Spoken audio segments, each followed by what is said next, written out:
This is the Ridiculously Amazing Insurance Agent podcast hosted by me, Kelly Donahue-Piro. This show is for growing agencies looking to maximize their biggest investment, their people. We mash up our 3-minute videos from the previous week, all with tips on how to be ridiculously amazing at insurance sales, retention, processes, marketing, running in an agency, and time management. If you want them daily, like us on social media as they're posted. But let's get started. All right, so I want to go over in this mashup the 4 of the 8 ways agencies make money, and next week we're going to go over 4 ways as well. So if you're listening to this as a podcast, I want to let you know we don't have any sponsors. You're not going to get any awkward advertisers or people that, want to sell you something. You're just going to get me. And we do promote some of our own products on here. But the way that you can support this podcast is sharing it. If there's something in here you like, sending it out to your team. If there's something in here that strikes a chord, send it out to your state association or carrier or even another agency friend of yours. That's how we grow, and that's how you can say thank you for us putting out this content. But without further ado, we're going to dive into the 4 of the 8 ways your agency makes money. Let's get into the first one. So this one may be a no-brainer for most people, but what I find is most people don't have the second half of what I talk about in this video. New business is a great way to grow an agency, but if you don't have a plan, a process, and tracking and actual salespeople, you're doing it by dumb luck and it's not repeatable. And honestly, at some point, your agency will scale and you will not be able to keep up with the new business demands to refuel losses. So you might be feeling like you're making money, but the reality is you're not growing. And that's what we're going to talk about here in this 3-minute video. All right, everybody. So we're going to do a 2-week extravaganza event. Yes, if you can believe that. But we're going to talk for the next 2 weeks about the 8 ways insurance agencies make money. If you don't know who I am, I'm Kelly Donahue-Piro, and we do these videos completely for free, complimentary to agencies out there. So if you know any agencies who could use this information, make sure to tell them to go to our website, subscribe. They can get the information. Also, like us on social media. And that way we can keep pumping out this content that's great for agencies. So I always say we give away more than we could ever imagine. And that's because we know that agencies need it, but also that if you like what we have to say, you might think about using us. So number 1 out of 8 ways agencies make money, and that is new business sales. Now you might be thinking, duh, of course, that's how it works. But so few agencies have the 2 things that I think are the most important for new business sales. 1, a new business process. Okay. We need to make sure things are uniform, identified.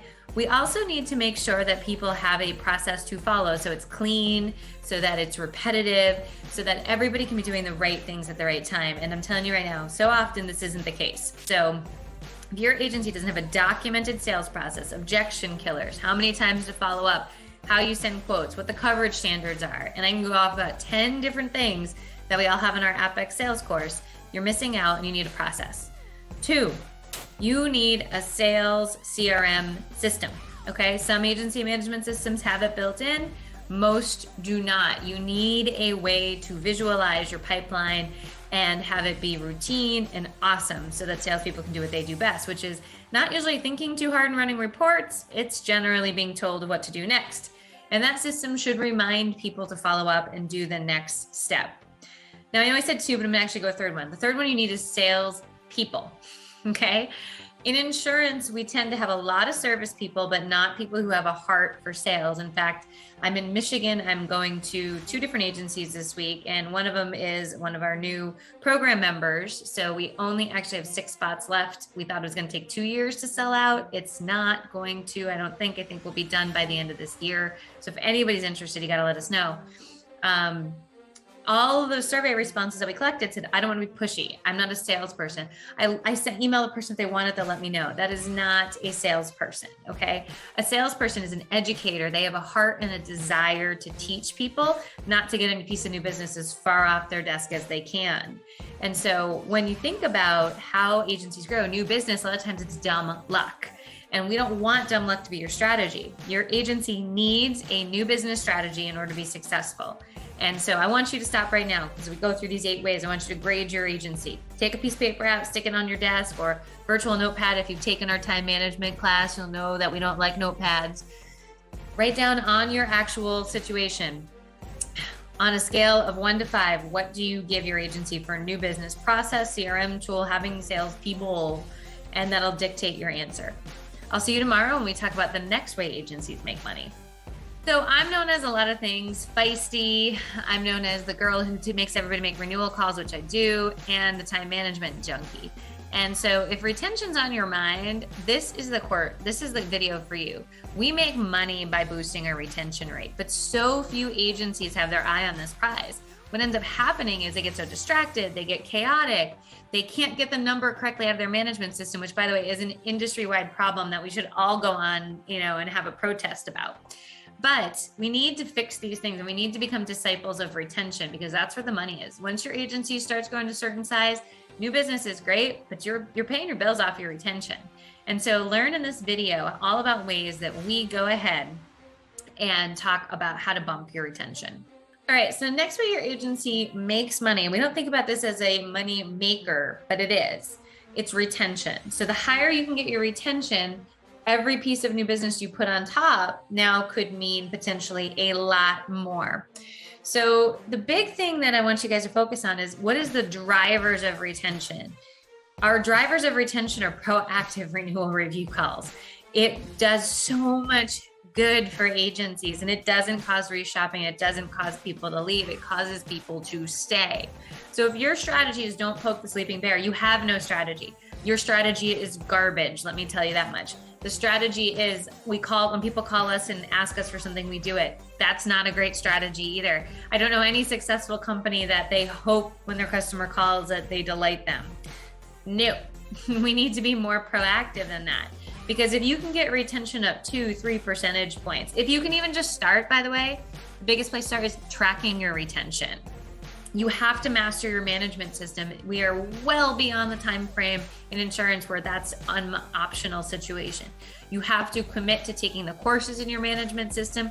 You have to commit to finding a trainer for your management system and get those numbers accurate so that you can run your business. But retention needs a strategy, even if it's just email drips to your customers so you keep your name in front of them. Proactive renewal review calls are going to do the most damage. Go look at the Dustin Burgess podcast we did, where in 1 year making renewal review calls, he bumped his retention 3 percentage points, 3 whole points, right? So if you were at 90, you'd be at 93%. That changes the game and makes your agency so much more profitable. And if your agency is ever looking to sell because you're a business and eventually it should perpetuate, those 3 percentage points are going to make a huge difference in the sale of your agency. So another way your agency makes money, take out that electronic notebook, sticky note, whatever you got, not paper, because that's our time management strategy, and grade yourself. Where are you at retention? Do you know your number, right? First of all, do you know it? 2, do you have a strategy, or is hope your strategy? And 3, what it would be a good goal to hit? If you don't have any of those, you got to give yourself a 1, and that's not where you want to be. We'll see you in the next video on how insurance agencies make money. So I hope all of you along the way are listening to these videos and grading yourself. That was a big part that we put at the end of every video. Grade yourself, grade yourself, grade yourself. And so this next one is actually one that I think is pretty cool, which I love, is just cross-selling. We just did a whole course on it. You'll hear a little bit more about that. But I do think that agencies need a much better strategy for cross-selling than we currently have. Our current cross-selling is, well, I hope I get to it, or I hope my team does it, or if the client asks me do it, I don't want to be pushy. And that's not a great way to work it. So your agency needs a defined process, strategy, training, and the mindset that we're going to cross-sell everybody. And that's what we talked to you about in this video. So this one's actually probably my favorite one because it does 2 things. One, it goes over the 2 areas we just talked about earlier this week, which is retention and new business. So cross-selling. You need to be cross-selling your book of business because they've already said yes to you. It's an easy sale. Many times you can combine and save or combine and simplify their insurance life. And a lot of times we just have to be asking, but we get so stuck in transaction mode that no one asks. We have a whole course on our website you can purchase for $9.95 on how to cross-sell. And it goes deep, guys. It's over 400 slides of cross-selling content. From objection killers to objections to quoting, to how to cross-sell mortgage leads, how to cross-sell life insurance. We got it all in there. But when you think about your book of business, and my friend Jonathan and I have often said, if we bought an agency, one of the first things we would do is shut the doors to any new business for a year and just cross-sell, cross-sell, cross-sell. Because cross-sell gets pushed by the wayside because we got so many other things. We got to reshop everybody because maybe our retention strategy isn't on point, Or we got new business coming in that we close at a crappy percentage rate because we don't have a sales process. So we're so busy yet we're not productive. If you said no to new business for a whole year, you would have to cross-sell that book of business, and it would change your retention rate, your customers' likelihood of staying, the likability of your customers to you, and you'd get a lot more new business on the books. So think about it this way. Cross-selling is a great way to make money. It's easy. They've already said yes to you. It's low-hanging fruit. Your agency just needs a strategy. So let's take out that electronic notepad. Remember, no notepads with time management. And go ahead, grade yourself. How are you at cross-selling? 1, do you know your number of cross-sold accounts? Yes or no? 2, is your team educated on how to cross-sell? Do they know how to overcome objections? Do they know how to ask? Are they asking? 3, is your team just asking in general or are they just diving into transaction mode and forgetting about the ask, which means they're not asking and you're missing out on low-hanging fruit that can really help your agency grow. So that is tip number 3, the third way insurance agencies make money. Tomorrow, we're going to go for 4, and we're going to have a whole other set next week. So stay tuned. All right. You can tally up your counts of 1 to 5 scale of what you gave yourself on the first 4, but we still have next week. Hopefully this podcast or video series has given you some good food for thought of the things that you know your agency needs to embrace to grow. Now, I know we're going fast. I know we're going a lot, but take one at a time and master them. And make sure your team knows this too. We all are working for a business that is trying to grow. Insurance agencies are not government organizations. Our main goal is growth. And if we're not focused on it, guess what's happening? We're not honoring our bigger cause. So I hope you enjoyed this podcast. Share it, like it, leave a comment, contact us. If you have a video topic you want us to cover, do it. We are here for you. Thank you guys so much. And we'll see you next week when we cover the next 4 ways agencies make money. All right. The next way agencies make money is actually one that you make incremental money, but it's huge value. So it's coverage improvements. And so what we like to say is that, some of those little things can add up, but things like towing and rental car reimbursement and water sewer backup and endorsements in commercial lines, all those things add up when we're proactively talking to clients about it. Now you might be saying, adding on a water sewer backup isn't going to keep the lights on. I get that. But what it is going to do is have a customer that values you. So it does improve your retention and it does improve your premium. But all too often, again, we just like cross-selling, we go into transaction mode. We transact. Client calls in, I do what the client asks. I don't look at their coverages, even if they're below agency standard. So what ends up happening is a client who's below agency standard, maybe no fault of their own, they didn't realize, and no one's talked to them about it. They get into an accident, now they're mad. They leave an online Google review that's not so flattering. Guess what that does? That holds your profitability back. That holds down your ability to grow. So why I love coverage improvement so much is it's education to the client as much as it is making a little extra revenue. But that little extra revenue has a lot of goodwill attached to it. So I don't want you to think that it's a waste. So my big question to you is, you got to grade yourself now. Pull out that electronic notepad. Where are we at with coverage increases? Does your team ask? Do you have a way to track it in the management system? Most agencies don't, but our agencies do. And then 3, what would we say if they said no? Do we have it all scripted out? If somebody doesn't want to change their auto liability limits to our agency standard, is it scripted out, practiced, and rehearsed? If the answer to that's no. On that scale of 1 to 5 of you grading yourself on this, you know what you got to give yourself. Don't be shy. You know what you have to do.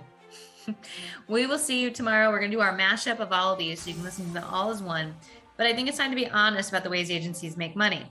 Now, to foreshadow to next week, we have 4 additional ways to make money. You might be thinking, what else is there, Kelly? I got 4 more ways. I'll see you then.